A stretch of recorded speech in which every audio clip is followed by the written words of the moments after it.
Gold, trusted gold buyers. మీరు తాకట్టు పెట్టిన బంగారాన్ని విడిపించి ఈ రోజు ఉన్న మార్కెట్ ధరకు కొనబడను. Welcome to iDream Media. So కేరళలో మెదడు తినే బ్యాక్టీరియా నిల్వ ఉన్న నీటిలో ఒక ప్రమాదకరమైన వ్యాధిని సూచిస్తుందట. ఒక ప్రమాదకరమైన వ్యాధిని ప్రబలిస్తుందని చెప్తూ ఉన్నారు. సో ఎవరైతే అయ్యప్ప స్వామి భక్తులు కేరళ వెళ్తున్నారో, అక్కడ పంపా నదిలో స్నానం చేయబోతున్నారో వాళ్ళు కొన్ని జాగ్రత్తలు తీసుకోవాలి, లేదంటే ఈ బ్యాక్టీరియా వెళ్ళే ప్రమాదం ఉందని చెప్తున్నారు. సో పూర్తి వివరాలు తెలుసుకుందాం. మనతో పాటు ప్రముఖ న్యూరో సర్జన్ డాక్టర్ రంగనాథం గారు ఉన్నారు from Easter prime hospital Ameerpet. Doctor గారు నమస్తే. నమస్తే డాక్టర్ గారు, అయ్యప్ప మాల వేసుకున్నారు, ఎంతో దీక్షతో ఉంటారు, ఆ మాల తీయడానికి వెళ్తారు, అయ్యప్ప దర్శనం కోసం వెళ్తారు. అయితే ఈ నిష్ఠతో ఉన్న భక్తులు అక్కడ నదీ స్నానం చేయాలి, అక్కడ నుంచి వెళ్ళాలి. అక్కడ ఉంటుంది పంబా నది అని ఉంటుంది. అయితే అక్కడ నదీ స్నానం చేయొద్దు, ముక్కులోకి నీరు వెళ్తే అది బ్రెయిన్లోకి వెళ్ళి అక్కడ బ్రెయిన్ ఈటింగ్ అమీబా అనేది ఉంటుంది, మెదడు దెబ్బతీస్తుంది, చాలా ప్రాణాలు పోయాయి అంటున్నారు. వాస్తవమా డాక్టర్ గారు? అంటే ఈ ఏదైతే ఉందో మీరు చెప్తున్నది దాని పేరు ఒక బ్రెయిన్ ఈటింగ్ ఎమీబా, అంటే మెదడుని తినివేసేటువంటి ఒక ఎమీబా. దాని పేరు నెగ్లీరియా ఫౌలరీ. అందరికీ తెలియాల్సింది ఏంటంటే ఇదేదో కొత్త విషయం కాదండి. గత సంవత్సరం మనం మాట్లాడుకున్నాం, అంత ముందు సంవత్సరం 2019 నుంచి వస్తూనే ఉన్నాయి. అయితే ఈ మధ్య కాలంలో ఏమిటంటే సంఖ్యాపరంగా కేసులు పెరిగాయి, ఎక్కువయ్యాయి. గత సంవత్సరం ఎక్కువయ్యాయి. అయితే ఒక మంచి కూడా జరిగింది అక్కడ. ఈ కేరళలో మాటిమాటికి బ్రెయిన్ ఈటింగ్ ఎమీబా రావడం వల్ల అక్కడ ఉండే డాక్టర్లకి దాని డయాగ్నోసిస్ తొందరగా కావడం, మందుల తాలూకు అనుభవం ఎక్కువైంది. అందువల్ల అసలు లాస్ట్ మేము జనవరిలో ఎప్పుడు చేసుకున్నప్పుడు దానికి చెప్పడం ఏంటంటే మరణాల సంఖ్య శాతం తగ్గింది. సో ఈ విధంగా కొంత ఉపయోగకరమే. ఇది ఎందుకు వస్తుంది అని అంటే ఈ ఎమీబా ఏదైతే మనం చెప్పుకున్న నెగ్లీరియా ఫౌలరీని కలుషితమైనటువంటి నీరు ముక్కులో ప్రవేశిస్తే, గమనించాలి, ముక్కులో, నోట్లో కాదు, ముక్కులోకి దానికి వెళ్ళినట్టయితే అక్కడ నుంచి మెదడు లోపలికి, ఎందుకంటే ముక్కు నుంచి చిన్న బోనే ఉంటుంది, చాలా చిన్న బోనే, మెత్తది కూడా, బ్రెయిన్లోకి వెళ్ళిపోయింది అనుకోండి ప్రమాదం. దానిని మెనింగో ఎన్సెఫలైటిస్ అంటారు. మెనింగో అంటే ఏమిటి? మెదడు మీద ఉన్న పొరలోని ఇన్ఫెక్షన్, ఎన్సెఫలైటిస్ అంటే మెదడు లోపల ఇన్ఫెక్షన్, రెండు కలిపి వస్తుంది. దానివల్ల చాలా ప్రమాదం ఉంటుంది. ఇది ఇంకొక ముఖ్యమైన విషయం ఏంటంటే ముక్కు నుంచి వెళ్తేనే, నోట్లో నుంచి పెద్ద రావట్లేదట, బ్రెయిన్లోకి వెళ్ళదు. అందువల్ల ఏమిటంటే ముక్కు దానికి జాగ్రత్తలు ఏం చెప్తారు? ముందు లక్షణాలు చూసుకున్నట్టయితే తలనొప్పి, వాంతులు, మూర్ఛలాగా రావడం, స్పృహ కోల్పోవడం జరుగుతూ ఉంటుంది. ఇది కొన్నాళ్ళు మొదలైన తర్వాత అసలే కొంతమందికి ఏంటంటే పిల్లలు ఈతలు కొడతారు. ఇప్పుడైతే అయ్యప్ప స్వామి భక్తులు కాబట్టి మళ్ళీ దీనిలో ప్రచురణలోకి వచ్చింది. మన రాష్ట్రం నుంచి రెండు తెలుగు రాష్ట్రాల నుంచి విపరీతంగా వెళ్తారు, మిగతా ప్రాంతాల నుంచి కూడా వస్తున్నారు. సో ఎక్కువ మంది అదే నదిలో పంబా నది ఉంటుంది తీరం, ఏది అయ్యవారిని దర్శనం చేసుకునే ముందు అక్కడ స్నానం చేసి పైకి అయ్యప్పని దర్శనం చేసుకోవడానికి వెళ్ళడం అనేది పరిపాటి. అక్కడ ఏమిటంటే స్నానం చేసేటప్పుడు ముక్కు లోపలికి నీరు పోకుండా జాగ్రత్త తీసుకుంటే ప్రమాదం అనేది చాలా తక్కువ ఉంది అని చెప్పచ్చు. అయితే వాటర్ ఎప్పుడైతే స్టాగ్నేట్గా ఉంటుందో అలాంటి వాటర్లో ఉంటుందా ఇది? అవును. ఎక్కడ ఇది ఒక పాండ్స్ అంటారు, చిన్న చిన్న సరస్సులు, చిన్న నదులు, అంటే కంటిన్యూస్గా ఇది లేదు, మరి సముద్రం ఇంట్లో లేదు, ఇలాంటి దాటిలోనే ఉంది. ఎందుకు? దాని కారణం కూడా ఏమిటంటే పైన నీరు తేడ తెల్లంగా ఉండి కింద మట్టిలాంటిది అంత చేరుతుంది. ఈ ఎమీబా దొంగలాగా ఆ కింద దాంట్లో రెడీ దాగి ఉంటుంది. ఇప్పుడు స్నానం చేసి కిందకి వెళ్ళేటప్పుడు ఆ మట్టి అంతా కలిసిపోతుంది, కలిసి ముక్కులోనికి ప్రవేశిస్తుంది. కొంతమందికి ఏంటంటే ఈత కొట్టడం కూడా చేసేటప్పుడు ముక్కులో ఇలాగ తల దించి ముక్కు లోపల, ఆ టైంలో అవన్నీ అనుకోరు.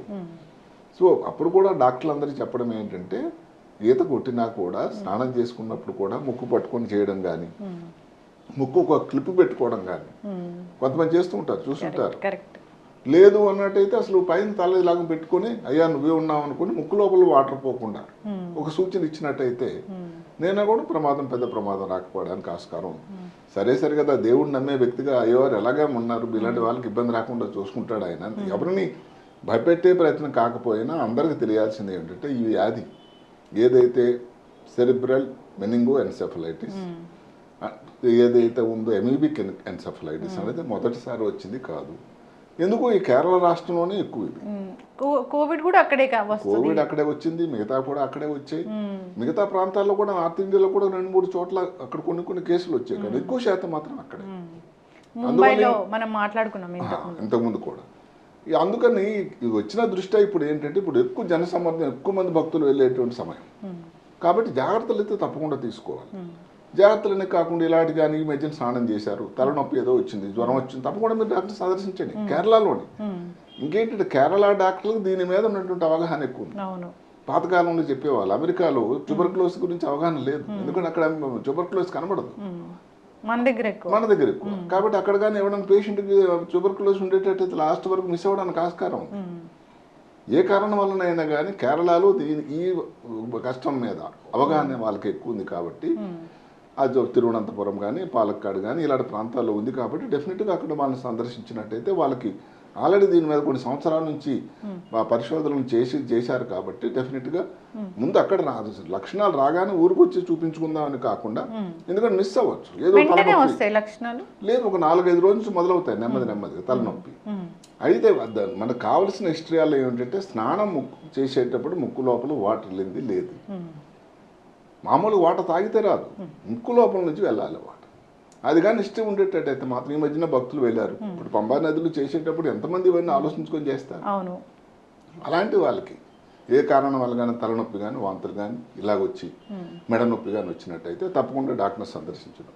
చేయాల్సిన పరీక్షలు ఏంటి, మామూలుగా బ్లడ్ రక్త పరీక్షలు కాకుండా వెన్నుపూస నుంచి నీరు తీసి ఏదైతే సెరిబ్రోస్పైనల్ ఫ్లూయిడ్ అంటాం, అంటే మెనింజైటిసా ఎన్సెఫలైటిసా కాదా అవునా అని చెప్పేటువంటి పరీక్ష అక్కడి నుంచి తీస్తారు డాక్టర్ గారు, వెన్నులో నుంచే తీయాలి, ఎందుకంటే ఫ్లూయిడ్ అనేది అక్కడి నుంచి వస్తుంది. చేసి దానికి ఎమీబా కోసం పరీక్ష, అది కూడా మళ్ళీ కేరళలోనే ఎక్కువ ఉంది, మిగతా దగ్గర రొటీన్లో లేనప్పుడు దాని మీద అనుభవం తక్కువ ఉంటుంది. అక్కడ చేసి దానికోసం మందులు కానీ స్టార్ట్ చేసినట్టయితే ప్రస్తుతానికి ఉన్నట్టు అనుభవం బట్టి వాళ్ళకి ఫలితాలు చాలా బాగున్నాయని అంటున్నారు. మరణాల సంఖ్య తగ్గింది చాలా. దీనికి వాడే మందులు తీసుకున్నట్టయితే ఆంఫోటెర్సిన్ బి, అలాగే జెత్రోమైసిన్ అని, కొంతమంది రిఫాంసిన్ కల్పిస్తారు. ఇంకొకటి వాళ్ళ అనుభవం బట్టి కేరళలో ముఖ్యంగా మిఫ్లోటిసిన్ అని ఒక మందు ఇస్తున్నారు, దానివల్ల చాలా మంచి ఫలితాలు ఉన్నాయి మాకు అని వాళ్ళు చెప్తున్నారు. ఇవన్నీ ఒక రకమైన యాంటీబయాటిక్స్. అంటే నిజానికి రిఫాంసిన్ అనేది మనం టీబీలో ఇస్తాం, ఆంఫోటెర్సిన్ బి అనేది ఫంగస్ కోసం ఇచ్చేది. ఈ వ్యాధి ఏదైతే ఉందో ఎమీబిక్ మెనింగోఎన్సెఫలైటిస్కి ఈ కాంబినేషన్ వల్ల ఉపయోగం ఉంటుంది అని వాళ్ళు ఇది ఒక రకమైన పరాన్నజీవి, పారాసైట్ కనిపిస్తుంది కదా, అది చిన్నది ఉంటుంది, యాకకణం అది. అయితే దానికి సూడోపోడియా అని ఉంటాయి, అంటే ఏంటి దానికి నడుస్తూ ఉంటే ఇలాగ దానికి షేప్ మారిపోతూ ఉంటుంది. ఆ మనిషి అమీబాలాడు అంటారు, అంటే ఒకసారి ఒకలాగా ఉండి ఇంకోలాగా ఉండే వ్యక్తిని. అందువల్ల అమీబాల్ని ఒక కణం, ఏకకణం అది, కానీ ఇంత ప్రమాదం. ఇప్పుడు కేరళ అయ్యప్ప స్వామి భక్తులు ఆ టెంపుల్ అక్కడ వెళ్ళి స్నానాలు ఇది మ్యాటర్ అయింది ఇప్పుడు, అంటే ఇప్పుడు ఎక్కువగా అక్కడ వెళ్తున్నారు కాబట్టి జనరల్ గా ప్రతి సంవత్సరం వెళ్ళేదే. నవంబర్ నుంచి మొదలవుతుంది, జనవరి 14 వరకు జరిగేది ఆ జ్యోతి అంటారు. అది అంతవరకు భక్తులు అసలు అయ్యప్ప స్వామి మీద విపరీతంగా అసలు కొంతమంది అడుగుతూ ఉంటే మనం ఇప్పుడు భక్తుల గురించి మాట్లాడే విషయం వచ్చింది కాబట్టి చెప్తున్నాను. నేను 18 సార్లు 20 సార్లు వెళ్ళేవాళ్ళు ఎవ్రీ ఇయర్ వెళ్తారు ప్రతి సంవత్సరం. అంటే ఆ స్వామి మీద ఉండేటువంటి అన్నితరమైనటువంటి భక్తి. అప్పుడు స్నానం చేశారు వాటర్, అప్పుడు ఉన్నది కూడా టెంపుల్ కేరళలోని. కాబట్టి ఈసారి అది ఎక్కువ వచ్చిందని భయపెట్టాల్సినంత నాకు అంత విషయం కావట్లేదు అనిపిస్తుంది. కానీ జాగ్రత్తలు తీసుకోవాలి, ఎందుకంటే ఈసారి కేసులు బయటపడి ప్రమాదకరమైన వ్యాధి ఇంతకుముందు వరకు అనుభవంలో కూడా కొన్ని మరణాలు జరిగాయి కాబట్టి ముందు జాగ్రత్తగా జ్వరము తలనొప్పి మెడనొప్పి కానీ వచ్చే ఉండేటట్టయితే మీరు హైదరాబాదు లేకపోతే మీ ఊళ్ళోకి వెళ్లే ముందు అక్కడ దగ్గర ఉండేటువంటి కేరళ డాక్టర్ని సందర్శించి వాళ్ళు నా వైద్యం ప్రకారం ఇది ఈ మెనింగోఎన్సెఫలైటిస్ కాదు, ఇది అమీబిక్ వ్యాధి కాదు అని నిర్ధారణ చేస్తే మీరు హాయిగా వచ్చేసేయండి మామూలు తీసుకొని. కానీ అంతవరకు మాత్రం అక్కడ టెస్టులు చేయించుకోవడం అనేది చాలా మంచి విషయం. ఇప్పుడు కోవిడ్కి ఒక టెస్ట్ ఉంటుంది, అట్లనే దీనికి కూడా టెస్ట్ ఉంది. సెరిబ్రోస్పైనల్ ఫ్లూయిడ్, వెన్నులో ఉండే నీరు ఏదైతే ఉంటామో సిఎస్ఎఫ్ అంటాం, అది తీసి దానికి నిర్ధారణ ఒకటి ఉంటుంది. అందులో కానీ ఎమీబా కనబడుతుందా, ఎమీబా కనబడుతుంది అంటే క్లియర్ డయాగ్నోసిస్. ఇప్పుడు మన దగ్గర కూడా ట్రీట్మెంట్ ఉన్నది తక్కువ. ట్రీట్మెంట్ అనేది ఎక్కడైనా ఇవ్వచ్చు, ఆంఫోటెర్సిన్ బి కానీ రిఫాంపిసిన్ కానీ ఇన్ఫ్లోటిసిన్ కానీ. డయాగ్నోసిస్ అవసరం కదా, వాళ్ళకి ఎక్కువ దాని అనుభవం ఉంది కాబట్టి తొందరగానే దాని డయాగ్నోసిస్ అన్నది. ఇప్పుడు ఏంటి ఎంతవరకు ఇప్పుడు జ్వరం వచ్చింది తలనొప్పి వచ్చిందంటే మనం మలేరియా ఫీవర్ టైఫాయిడ్ టీబీ అనేది డయాగ్నోసిస్ లాగా కేరళ ఆ ప్రాంతాల్లో ఈ అమీబిక్ మెనింగోఎన్సెఫలైటిస్ కాదు కదా అని ఒక ప్రోటోకాల్ ఉంది, అది కూడా చేయాల్సిందే. టెస్ట్ సర్వసాధారణం అయిపోయింది, సర్వసాధారణం ప్రతి సంవత్సరం వస్తూనే ఉంది. అందువల్ల అలాంటి టెస్టులు వాళ్ళు చేయడం వల్ల వాళ్ళకి అనుభవం ఆ ల్యాబ్లకి వాళ్ళకి డెఫినెట్గా ఎక్కువ ఉంటుంది. ఇప్పుడు ఇన్నేళ్ల అనుభవంలో మీరు ఎప్పుడైనా మన దగ్గర అలాంటి కేసు చూసారు డాక్టర్? ఇక్కడ మన ఎమీబిక్ మెనింజామ్స్లెట్స్ మనం చూడలేదు, చాలా తక్కువ. అది ఎక్కడో ఒక కేసు ఉన్నట్టయితే దానికి రిపోర్టింగ్ కూడా లేదు. అవును. ఎక్కువ కేసులు మాత్రం ఏ కారణం వల్ల భౌగోళికంగా ఏ కారణం మనం చెప్పలేకపోయినా కేరళలోనే ఎప్పుడు ప్రతి గత 2009 నుంచి వస్తూ ఉన్నాయి. 2016 నుంచి ఇంకా ఎక్కువ సంఖ్య అయింది. 2024లో సంఖ్య కేసు ఎక్కువైనా మరణాల సంఖ్య తక్కువైంది. అదే జరగబోతుందని 2025లో మనం అనుకుందాం, కోరుకుందాం. ఇప్పుడు కేరళ వెళ్ళొచ్చిన అయ్యప్ప స్వాములు ఎవరైతే ఉంటారో ఒకవేళ వాళ్ళకి హెడేక్ కానీ ఫీవర్ కానీ మెడ నొప్పి కానీ వచ్చినట్లయితే ఒకసారి టెస్ట్ చేయించుకోవాలి. తప్పకుండా టెస్ట్ చేయించుకోవాలి. అవసరమైతే లక్షణాలు కానీ మామూలు మందులు కానీ తగ్గపోయినట్టయితే వెనులో నీరు తీయాల్సిన అవసరం కూడా ఉన్నది. ఎందుకంటే స్నానం చేసేటప్పుడు ముక్కు నుంచి వాటర్ వెళ్ళిందా లేదని ఆ క్షణం వాళ్ళు గుర్తు రాకపోవచ్చు. ఆ భక్తి పారవశ్యంలో ఉంటారు. అది వెళ్ళిందో లేదో నాకు తెలియదు కదా. అందుకని వెళ్ళి ఉంటుంది అని ఒక అనుమానంతో చేసి ఏం లేదు నార్మల్ ఉందనుకోండి, సంతోషం. డాక్టర్ గారు ఎవరైనా ట్రీట్మెంట్ చేయించుకోలేదు, తెలుసుకోలేదు అంటే ఏం జరుగుతుంది? ప్రాణానికి ప్రమాదం ఉంది. ఎందుకంటే ఫిట్స్ వచ్చింది, తర్వాత బ్రెయిన్ ఎడిమాన్ వస్తుంది, మెదడు లోపల వాపు వస్తుంది. అంటే కొంతమంది వెంటిలేటర్ మీదకి వెళ్ళిన సన్నివేశాలు కూడా ఉన్నాయి. అది ప్రాణాపాయం. అంటే ఎంత లేట్ అవుతూ ఉంటే కాలక్రమేణా అన్ని ఇబ్బందులు, కాంప్లికేషన్లు వస్తూ ఉంటాయి. ఇలాంటి నిల్వ ఉన్న వాటర్ కానీ పాండ్స్ కానీ ఎప్పుడు శుభ్రం చేయని స్విమ్మింగ్ పూల్స్ కానీ అలాంటి వాటిలో కూడా వెళ్ళకూడదు. అక్కడే వస్తున్నాయి. ఇంత ముందు కూడా ఎప్పుడు వచ్చినా దీని గురించి మెనింజోసిస్ మాట్లాడినా కూడా అలాంటి వాటిలో వస్తున్నాయి. నీరు ప్రవాహం వెళ్తున్న దాంట్లో కనబడదట. చెప్పాను కదా ఇందాక, మట్టి ఏదైతే కిందకి చేరుకుపోయి అడుగుకి అందులో దాగి ఉంటుంది దొంగ అమీబా.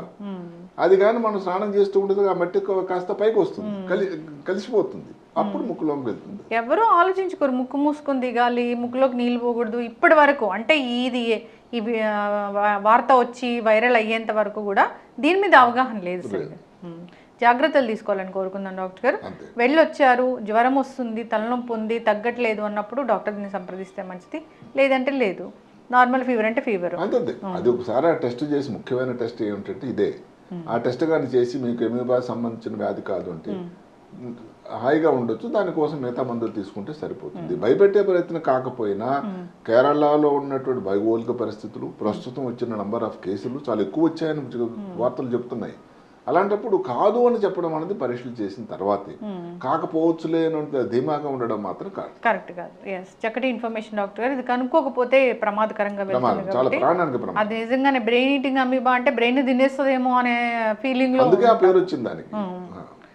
అందరూ జాగ్రత్త వహించాలి. మనం ఏదైనా వీడియో చేస్తున్నామంటే అవేర్నెస్ కోసమే, అంతే. ఎవరైనా భయపెట్టే ప్రయత్నం కానీ కాదు, దయచేసి అందరూ గమనించాలి. లక్షణాలు ఏమైనా కనిపించాయా లేదా, వెళ్తున్న వాళ్ళు ఎలాంటి జాగ్రత్తలు తీసుకోవాలి, ఇలాంటి వాటి కోసం దానికి మళ్ళీ టెస్ట్లు కూడా మీరు ఇప్పుడు, ఎందుకంటే మా కంప్లీట్గా చెప్పాలంటే బ్రెయిన్కి ఎంఆర్ఐ కానీ సిటీ స్కాన్లో పెద్ద వివరాలు తెలియకపోవచ్చు. ఎంఆర్ఐ కానీ చేసినట్టయితే మెదడు లోపల కానీ మెదడు పైన ఉండేటువంటి పొరల్లో కానీ ఏమైనా తేడా కనబడుతూ ఉంటుందా, అక్కడ కూడా హిస్టరీ ముఖ్యం. అదేమిటి, స్నానం చేశాడు, పాండ్లో స్నానం చేశాడు, ఈ మధ్యన కేరళ వెళ్ళాడు, ఈ క్లూస్ గాని ఉండేటట్టయితే ఇది మాత్రం అవడానికి ఆస్కారం ఉందని ఆలోచన చేస్తాను. చక్కటి ఇన్ఫర్మేషన్ డాక్టర్ గారు. ఫాలో అవ్వాలని కోరుకుందామండి అందరూ. ధన్యవాదాలు. నమస్కారం.